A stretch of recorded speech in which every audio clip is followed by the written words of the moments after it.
Now that I know about the boxes and squares and columns and the numbers in the puzzle, I know that each row has to have 1 through 9, each column has to have 1 through 9, and each box, this is a box, has to have 1 through 9. This also means that each puzzle in total will have 9 of each number. So when I look at a puzzle, I know there'll be 9 ones, 9 twos, 9 threes, 9 fours, 9 fives, 9 sixes, 9 sevens, 9 eights, and 9 nines. So this will help me, and I'm going to use my favorite technique. I call it scanning. I have no idea what it is actually called, but I think about scanning. Because what I do is I scan through these numbers and see how many I need and which I can use to solve the puzzle. So I'm going to start with 9s. And I look through the puzzles, and I see that there are a bunch of 9s here.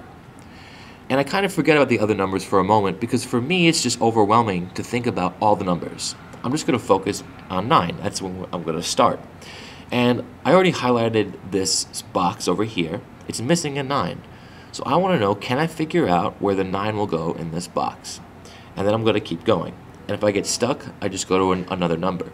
I don't let myself get frustrated. And let me show you how I do this. Well, I have a 9 here and here, which means that this entire row can't have another 9 in it. And this entire row can't have another 9 in it. Also, this column can't have another 9 in it. And this column can't have another 9 in it. Here's a 9, so this means this whole row and column can't have another 9 in it. Here's a 9, so this whole column and row can't have another 9 in it. Now, oh, we missed one right here. Here's another 9. So this whole row and this whole column can't have another 9 in it. Now, I probably wouldn't draw these lines on my puzzle because that would mean I have to do a lot of erasing. But these are the lines that I visualize. I don't try to visualize them all at once. Let me just go back a second.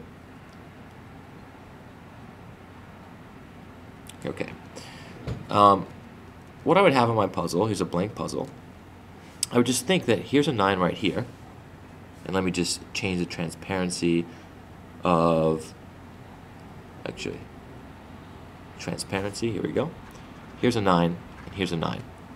I would think to myself that this 9, as I'm focusing on this box right here, I would just think that this 9 blocks the whole row out. I would try to picture that straight line. I don't need to picture the columns yet, how these 9s block out the columns, because it doesn't apply to this box. And what I can see right away is that in this box, all these squares can't have another 9 in it, so the 9 has to go here. And let me use a different color, actually. That's not going to help us. Let's put a 9 right here.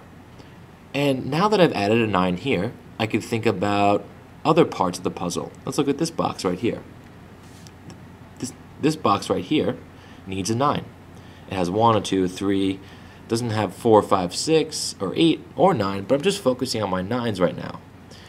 So, can I figure out where it goes? The answer is yes. The 9 that I just put in now cancels out this whole column, which means a 9 can't go here or here. So now I have 3 places a 9 can go. So, as I'm focusing on this part of the puzzle, I look around and think, are there other 9s that can help me? Yes, this 9 and this 9 cancel out these whole rows, which means 9s can't go here or here. So in this box, a 9 can only go in one spot, right here. And now, I keep using my new 9s as I have them. I don't need to worry about these boxes because they already have 9s. But I just made a new 9, so let's look up here. In this box right here, I need a 9. The two new 9s that I put in here will cancel out this column and this column, because a column can't have more than 1 9s. So in this box, a 9 would go here or here. I look around in the rows and columns to see if I get any help.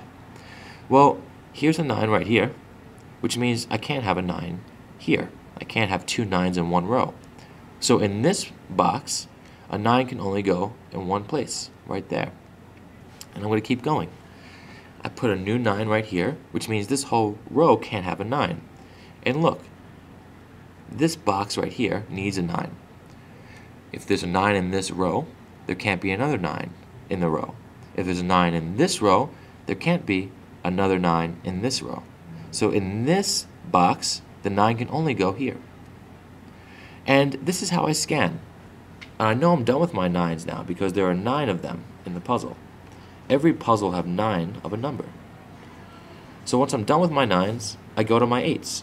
And if I couldn't solve anything with my 8s, I would go to my 7s and solve as many as I can. And then go to my 6s. And maybe as I go through, maybe I can solve all of my 5s.